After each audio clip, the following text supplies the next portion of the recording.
अवधूत चिंतन श्री गुरुदेव दत्त।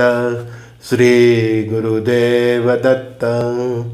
ओम शिव आदि शिव महाशिव सदाशिव शंकराय नमः।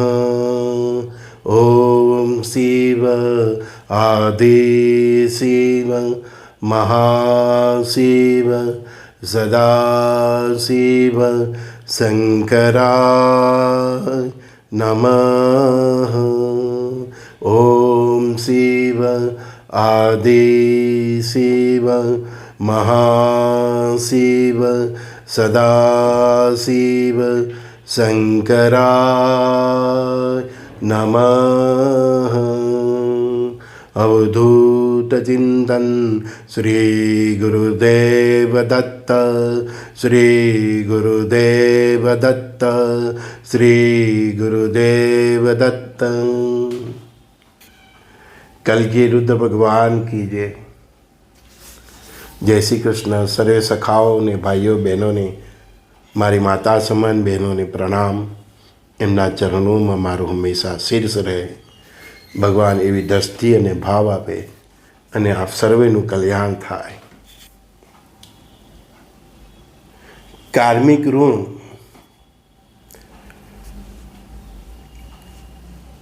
का जो पिछली रात का जो मेरा वीडियो था, कल का मेरा, उसमें कुछ बातें और कहने की रह गई। हमारी सनातन धर्म संस्कृति में एक परंपरा है कि प्राण जाए पर वचन न जाए। उसी तरह गुरु महाराज हमेशा कहते थे, मुझे सबको कहते थे, जो भी कपल भी उनके आशीर्वाद लेने जाते थे उन सबको बोलते थे कि एक बार किसी का हाथ थाम लिया तो कभी छोड़ना मत। हमारी सनातन धर्म संस्कृति में जो अग्नि के साक्षी में जो 7 फेरा हम लेते हैं, उसी दरमियान भी हमारा यही संकल्प रहता है और हमारे देवी देवताओं के सामने हम संकट करते हैं कि चाहे कुछ भी हो जाए, हम एक दूसरे का साथ नहीं छोड़ेंगे। जब से भी प्रैक्टिकल का ज़माना आया है तो सब डाइवोर्स का मतलब चलन बहुत बढ़ गया है। इतने डाइवोर्स हो रहे हैं कि बात देखो तो ज़्यादातर में लग्नेक्टर संबंध है। किसी को हस्बैंड का नेचर पसंद नहीं, किसी को वाइफ का पसंद नहीं। अभी एक युगल तो इसलिए डाइवोर्स ले लिया कि हस्बैंड को यूके में रहना था और वाइफ को इंडिया में। कई जगह पर वाइफ का एजुकेशन हस्बैंड से ज़्यादा है, उसकी आमदनी हस्बैंड से ज़्यादा है, तो उसके लिए उसमें अहंकार है। कई जगह हस्बैंड को मतलब अहंकार है। एक दूसरे के मोबाइल का भी लॉक मार के रखते हैं कि मेरी पर्सनल बात मेरा हस्बैंड भी न पढ़ ले, और हस्बैंड भी लॉक रखता है कि मेरी पर्सनल बात मेरी वाइफ भी न पढ़ ले। तो हमने उस प्रकार की दुनिया की अभी रचना की है कि जहाँ विश्वास नाम की कोई चीज़ ही नहीं है। हम भूल गए हैं कि हमने अग्नि की साक्षी में जो 7 फेरे लिए थे, तो हमने क्या क्या वचन, हमारे जो इष्ट देव है राम कृष्ण शंकर हनुमान, इन सब को साक्षी मान के, हमारी कुल देवी को, सभी देवियों को साक्षी मानकर हमने क्या वचन दिए थे। वो फिल्मों में तो दिखा दे ना, महाराज को पैसे दे देते और बोलते अच्छा मुहूर्त निकाल दो, कुंडली मिला लो। ये हमारी सोच। 11 बजे की 7 बजे का शादी का हस्तमेलाप का मुहूर्त होता है और बारात आती है 11 बजे, 12 बजे, 2 बजे। तब नाचते रहते, पीते रहते। तो सनातन धर्म का जो बेस था, मुहूर्त का तो कोई मतलब ही नहीं रहा। अब जब पेरेंट्स जाते हैं बच्चे के साथ तो कि शास्त्री जी पैसा जो है तो ज़्यादा ले लें लेकिन अच्छे से अच्छा मुहूर्त निकालना। और शास्त्री जी मुहूर्त भी देते हैं, पहुँचते 7 बजे का मुहूर्त होता है तो पहुँचते 11 बजे, 12 बजे, 2 बजे। वो पंडित भी उधर इंतज़ार करके आधा सो जाता है। फिर जब आती है तो उसको भी चलो अभी निपटा लो, मुहूर्त तो निकल गया कैसे भी, वो भी सब जल्दबाजी कर भाई जल्दी बताना जल्दी बताना, ऐसे ही 2 बज गए हैं। तो हमारी जो संस्कृति और संस्कार है उससे हम इतने पर हो गए हैं।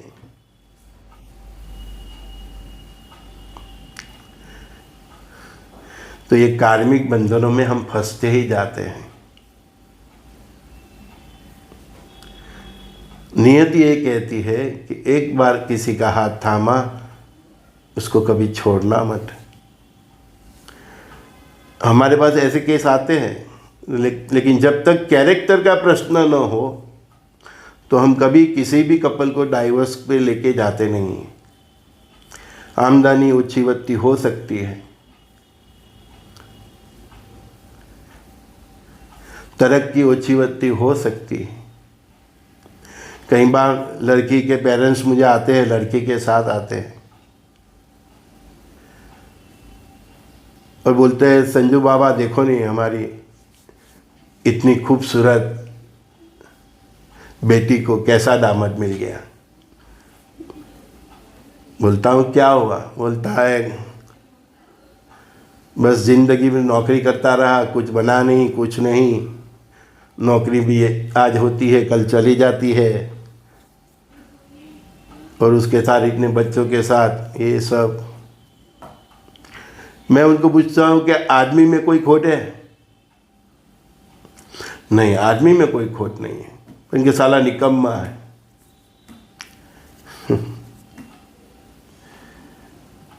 मैं तब उनको एक ही बात पूछता हूँ, उनकी बेटी को भी पूछता हूँ सामने कि बेटी तूने कभी सोचा कि तेरे नसीब में पति का सुख है कि नहीं? मैं पहले ही पूछता हूँ कितने शास्त्री पुरोहित को मिल के आए। तो हमारे पास तो ऐसे गांव भर के घूम के ही आते हैं सब लोग। ये शास्त्री को मिले, ये पुरोहित को मिले, ये पूजा कराई, किसी को तो जार के साथ पूजा कराई दी, किसी गधे के साथ पूरा, डेढ़ के मेंढक के साथ। अरे क्या क्या करते हैं सब।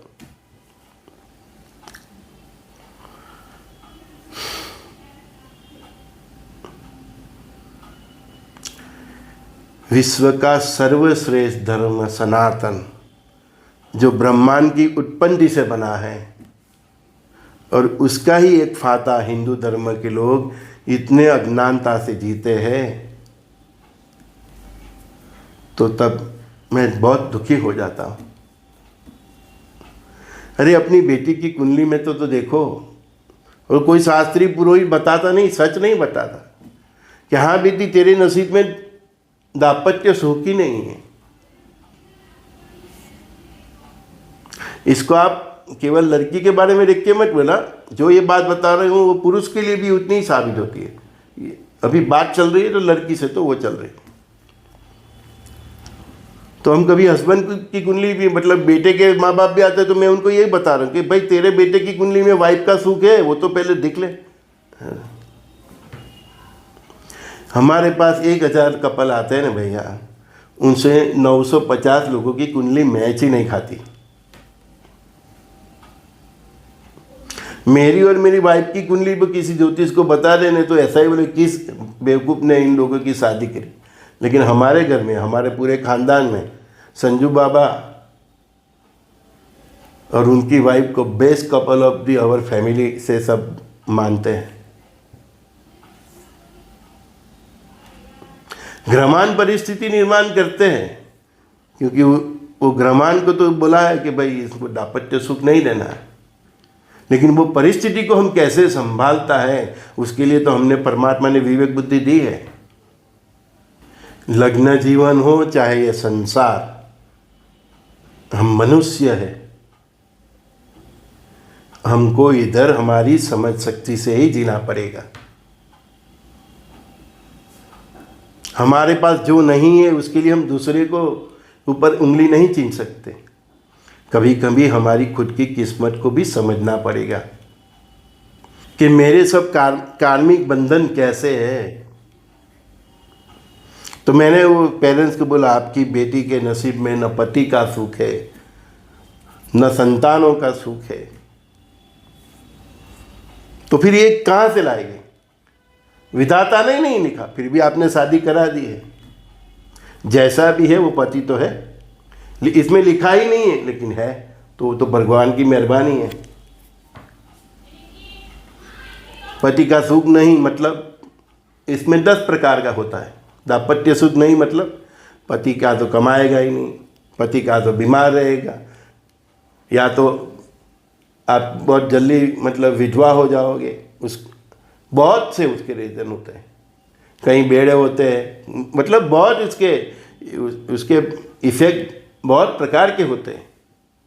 तो दाम्पत्य सुख ही नहीं है तो मतलब आप शादी करोगे उसके बाद कुछ ना कुछ तो दिक्कतें आने ही वाली है, कभी पति की वजह से, कभी संतानों की वजह से, कभी सास ससुर की वजह से।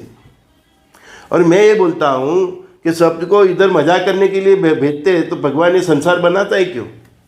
भगवान ने संसार इसीलिए बनाया कि इधर आप सीखो, हाँ, संसार के चक्कर में पड़ो, सब गोबा खाओ, मुस्का खाओ, दुख दर्द झेलो, तभी तो आप तुम समझोगे कि ये सब माया जाल है, सही तो नाम जप में ही मजा है।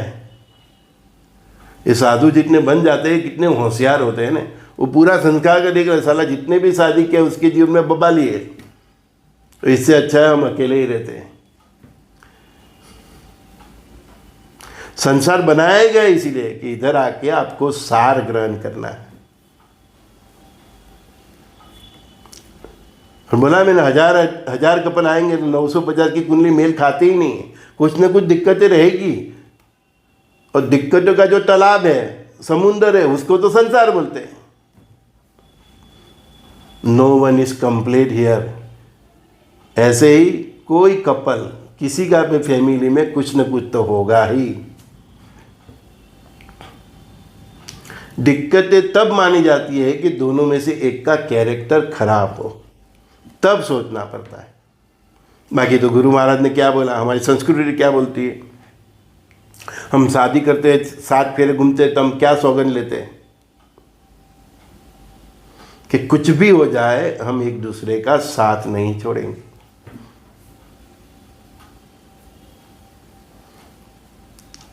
कई बार दाम्पत्य सुख नहीं होता कुंडली में, कई बार धन सुख नहीं होता, कई बार शरीर का सुख नहीं होता, कहीं न कुछ बीमारी चलती रहती, कई बार मानसिक सुख नहीं होता। तो ऐसे कुछ होता ही रहेगा, किसी आपको मानसिक टेंशन रहेगा, वो बाय डिफ़ॉल्ट है आपकी कुंडली में। उसके लिए ना तो आपकी वाइफ जिम्मेदार है, ना आपके पति जिम्मेदार है, ना आपके बच्चे जिम्मेदार है, ना आपके माँ बाप जिम्मेदार है। आपके कर्मों से जो कार्मिक बना है वो जिम्मेदार है, और उसमें से आपको ही बाहर निकलना है। कोई शास्त्री पंडित नहीं निकाल पाएगा, सब धंधा करते हैं, ये पूजा करा लो, वो पूजा करने से कब सब कर्मों में से अगर इंसान निकल जाता तो भगवान ये कर्मों का सिद्धांत क्यों बनाता? इतना समझ में नहीं आता। सनातन धर्म के आप संतान हो,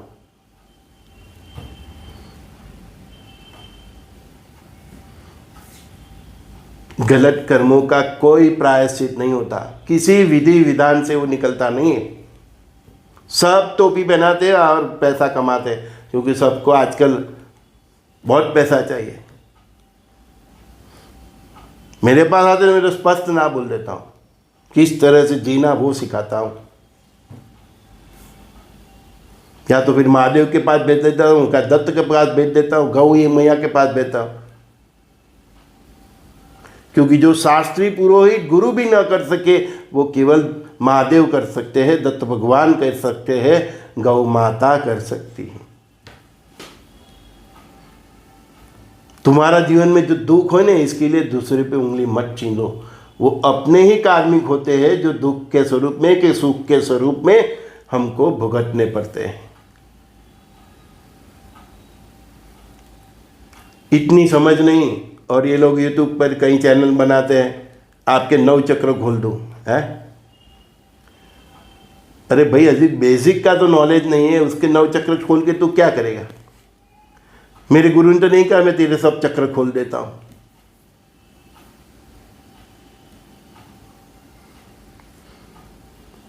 एक आध दो तो ऐसे पूरे ब्रह्मांड की सैर कराने की बात करते हैं, स्वर्ग लोक ले जाओ, देवलोक ले जाओ, जाने ट्रैवल का बिजनेस चालू नहीं कर दिया। ऐसे इधर पृथ्वी पर हमारे गुरु परंपरा में, हमारे सनातन धर्मों में, भारत साधु में ऐसे कितने भयंकर एक से तपस्वी ओजस्वी साधु संत औलिया हो गया, उद्धत हो गए, उन्होंने तो कभी ऐसा मार्केटिंग नहीं किया। और सब उनकी बातों में आ जाते हैं। बेसिक ही नहीं, बेसिक समझ नहीं, शुद्ध सात्विक जीवन भी नहीं, चरित्र नहीं, सखा भाव नहीं, परस्पर देव का भाव नहीं, वसुदेव कुटुंब का भाव नहीं, तुम्हारे सब चक्र खोल के परमात्मा क्या करेगा?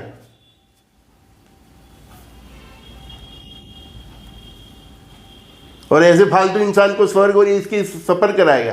अरे कुछ तो वैल्यू होती है ना उधर जाने की।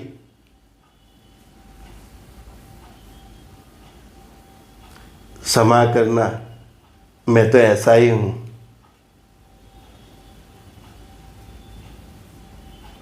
एक लड़का आया था मेरे पास,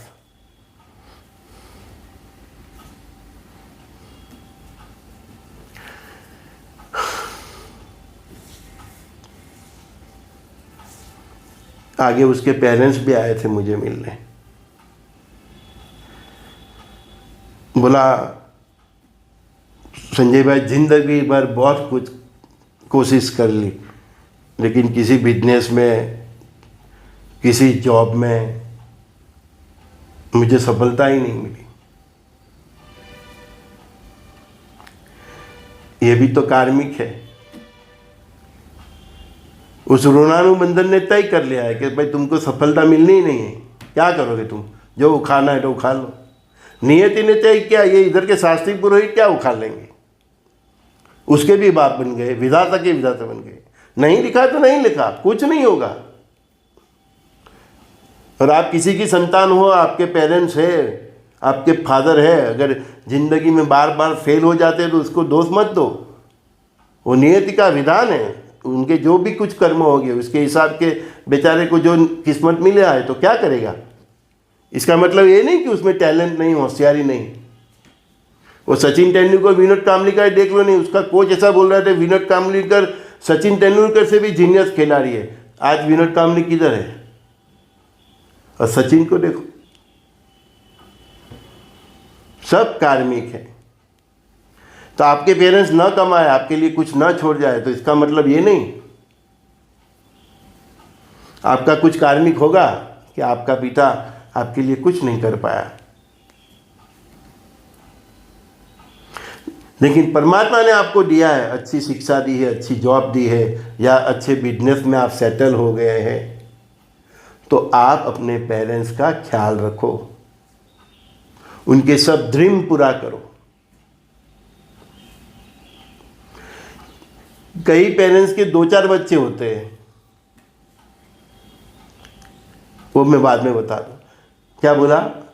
परमात्मा ने आपको दिया है, आपकी अच्छी तरक्की है, अच्छी जॉब है, अच्छा बिजनेस है, आप अच्छा कमाते हो, तो आपके पेरेंट्स का ख्याल रखो, उनके सब ड्रीम्स पूरा करने, यात्रा ले जाओ, यात्रा धर्म स्थान की यात्रा कराओ, ये सब उनको जहाँ घूमना घुमाओ।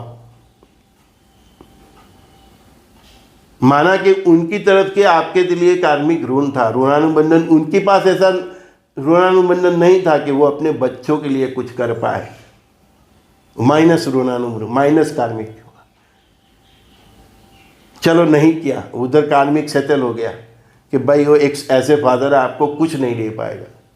लेकिन आपकी ड्यूटी है कि परमात्मा ने आपको दिया है, चाहे आपका उनके साथ कार्मिक लेन देन हो, ऋणानुबंधन न हो, फिर भी आप अपने माँ बाप के लिए अच्छा करते हो,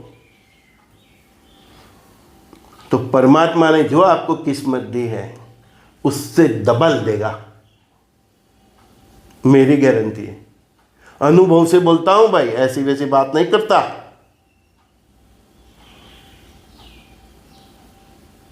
मेरे बाप ने क्या किया मेरे लिए, ऐसा मत सोचना। वो एक कार्मिक था कि तेरा बाप तेरे लिए कुछ नहीं कर पाया, लेकिन परमात्मा ने तेरा जो कुछ भी था, तेरे जो कुछ भी सत्कर्म थे, उसके हिसाब से तुझे जो भी भाग्य दिया, इसके हिसाब से तू तेरे माँ बाप के लिए जो भी कर पाए कर ले। तब ये सोचना मत कि मेरे दूसरे 2 भाई है वो करेंगे, तू तेरे हिसाब से कर।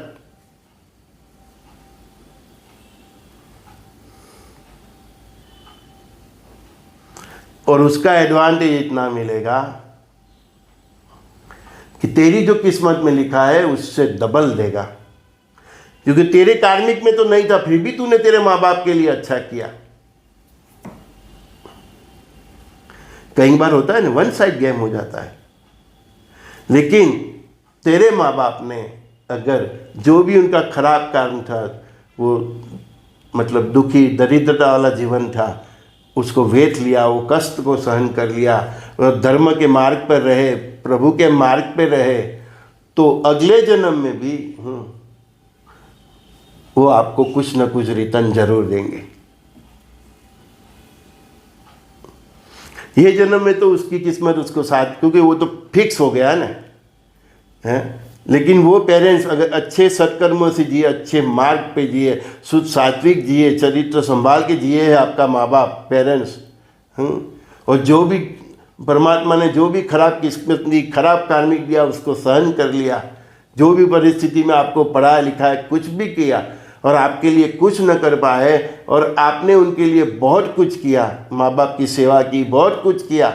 ये जन्म में आपके माँ बाप भले आपके लिए कुछ न कर सके, लेकिन अगले जन्म में उनके इस जन्म के सत्कर्मों से आपके लिए बहुत कुछ करेंगे। चाहे उस जन्म में आप उनकी संतान हो ना हो, कोई भी रूप से आप उनको भेंट होगी और वो आपके लिए बहुत कुछ करेंगे।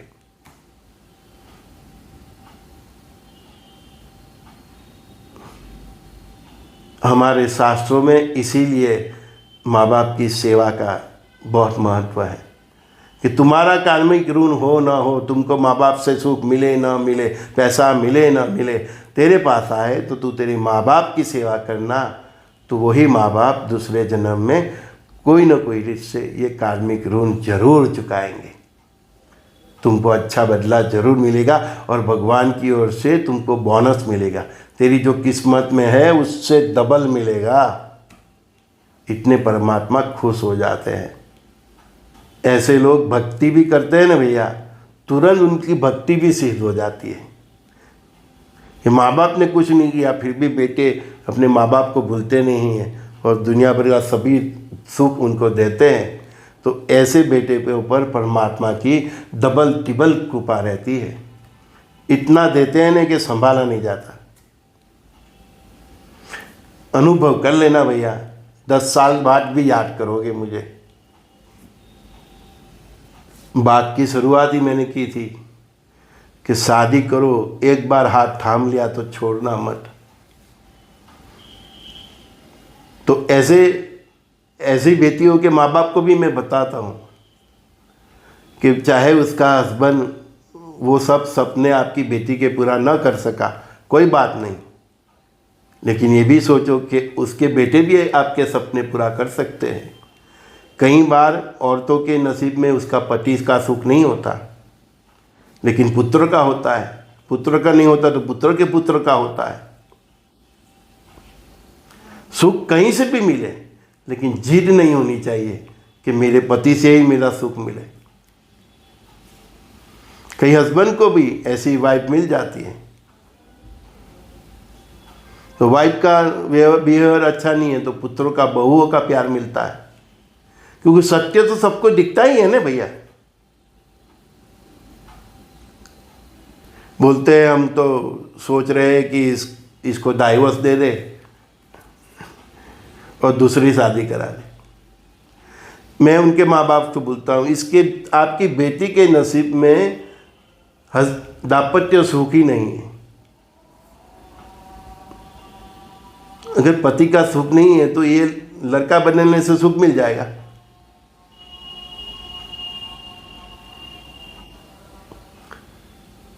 इससे अच्छा बर्दाश्त कर लेने से परमात्मा कोई न कोई रास्ता जरूर खोलता है। अभी तो इतना प्रैक्टिकल जमाना हो गया, पति में दम नहीं तो बॉयफ्रेंड रख लिया, वाइफ में दम नहीं तो गर्लफ्रेंड रख लिया। ये तुमने नया कार्मिक चालू किया, भोग तो सब। फिर हमारे पास आते हैं वो साला शास्त्री भी कुंडली देखता रहता है, इसमें से कोई रास्ता क्यों नहीं निकलता। भगवान उसको बुद्धि ही नहीं देगा, गणपति महाराज बुद्धि ही नहीं देगा कि इसको कोई रास्ता दिखा।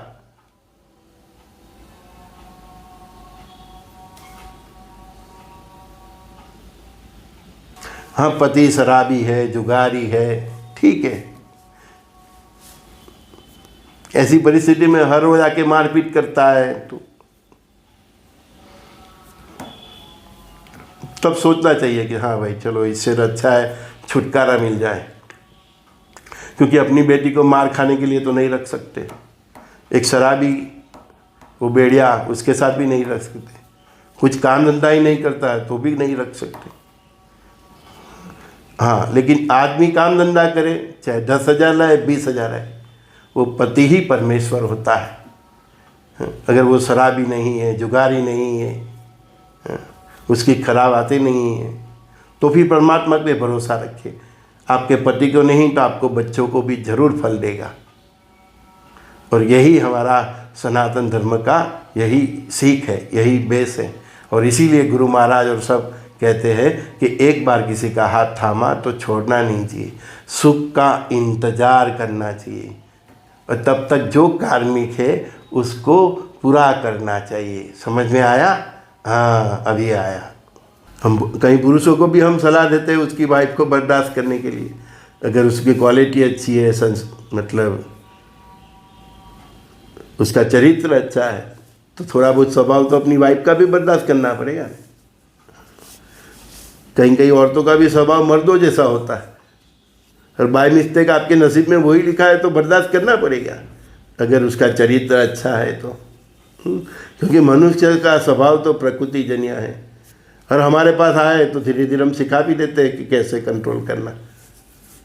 लेकिन हम उस कपल को सुधार सकते हैं, उसको रास्ता दिखा सकते हैं जहाँ हस्बैंड वाइफ दोनों आते हैं। वाइफ आई तो उसको तो हमने सब जीना सिखा दिया, लेकिन हस्बैंड तो आया नहीं, तो कैसे हम उसको रास्ता बताएं? गाड़ी तभी चलेगी नहीं जब दोनों पहिए हमारे पास आए। कई औरतें मुझे भी फ़ोन करती है, मेरा पति कुछ कमाता नहीं, ये थे, इतना साल हो गया अभी भी जॉब ही करता है। तब मैं उसको बोलता हूँ, तेरी कुंडली में देखा, पति का सुख है, धन सुख है। खुद को नहीं जानते, बस अपने हस्बैंड को या अपनी वाइफ को ही कोसते रहते हैं। मेरे हिसाब से तो ये युग निर्माण ने पाठशाला से ही फर्स्ट नहीं, पर स्टैंडर्ड 4 के बाद 4-5 के बाद कंपलसरी ये सब सब्जेक्ट में डाल देना चाहिए। इंसान खुद तो समझ सके कि परमात्मा ने मेरे को क्या दिया है, तो कम से कम दूसरे पर उंगली उठाना तो बंद करे।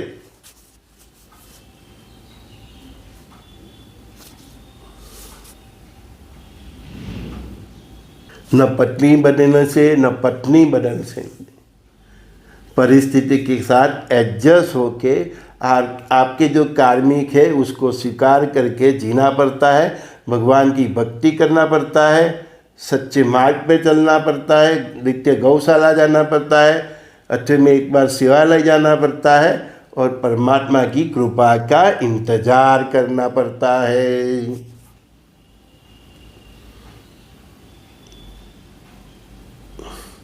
जब हम पिछले जन्म के कार्मिक बर्दाश्त कर लेते हैं और हम हस्बैंड वाइफ एक दूसरे का हाथ पकड़ के रहते हैं, चाहे कितनी भी मुसीबत हो, हम एक दूसरे का हाथ छोड़ते नहीं हैं और भक्ति के मार्ग पर रहते हैं, नित्य गौशाला जाते हैं, अठवाडिये में एक बार शिवालय जाते हैं, 15-20 दिन में गुरु दत्तात्रेय के दर्शन करने जाते हैं, एक दूसरे से वफादार होके जीते हैं, शुद्ध सात्विक जीवन चरित्र संभाल के जीते हैं, आगे नहीं तो पीछे आपके फैमिली पर लक्ष्मी जी की, गुरु जी की, दत्तात्रेय की, महादेव की कृपा होनी है, होनी ही है। मैं गारंटी देता हूँ। बोल देना आप जब कि संजू बाबा ने बुलाया है, आप जहाँ भी जाओ। इतनी गारंटी मैं देता हूँ कि चाहे कितना भी जीवन में संघर्ष हो, हस्बैंड वाइफ एक दूसरे का हाथ थाम कर रहते हैं, चरित्र संभाल के जीते हैं, शुद्ध सात्विक जीवन जीते हैं, जो भी परिस्थिति है उसमें भगवान की प्रसादी समझ के जीते हैं, वो परिस्थिति में से बाहर निकलने का सच्चा और ईमानदारी से रास्ता ढूंढते हैं। वाइफ हस्बैंड के कंधे से मिला के चलती है और बच्चों को भी अच्छी परवरिश देते हैं, अच्छे संस्कार देते हैं। उस घर पर लक्ष्मी नारायण की, महादेव की, शिव पार्वती की, ब्रह्मदेव की, सरस्वती माता की, नव दुर्गा की, सभी ग्रहों की कृपा होनी है, होनी है, होनी ही है। यही ब्रह्मांड का परम सत्य है। सो अपना जो कार्मिक है उसको सहन कर लो, बर्दाश्त कर लो, शांति से जियो, उसमें से निकलने का शांति से रास्ता निकालो और नया कार्मिक खड़ा मत करो। मज़ा आया? बहुत मज़ा आया। चलो मिलते हैं। आप सब मेरा परिवार हो तो मैं इसीलिए इसी तरह बात करता हूँ। कोई मेरा भाई है, कोई मेरा गुरु भाई है, कोई मेरी बेटी है ना, कोई मेरी बहना है, कोई मुझसे बड़ी हो तो मेरी माता है, ऐसे पिता है, भाई है, बंधु है, सखा है। तो मैं तो आपका हूँ, तो इसी तरह भाव से ही बात करूँगा ना, है ना। मिलते हैं भैया। श्री गुरुदेव दत्त। खुश रहो, एक रहो, नेक रहो, सबके दिलों में रहो और परस्पर जियो, भाव से जियो। जिसको भी मिलो सखा भाव से देखो। मिलते हैं। कृष्णं वंदे जगद्गुरु। ओम शिव आदि शिव महाशिव सदाशिव शंकराय नमः। कितना प्यारा नाम है महादेव का, है। ओम शिव आदि शिव महाशिव सदाशिव शंकराय नमः।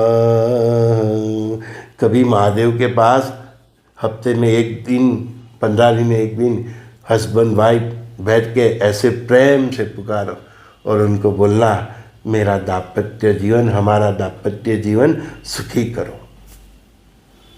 जरूर सुनेंगे, जरूर जरूर। अनुभव की बात करता हूँ, कोशिश कर लो।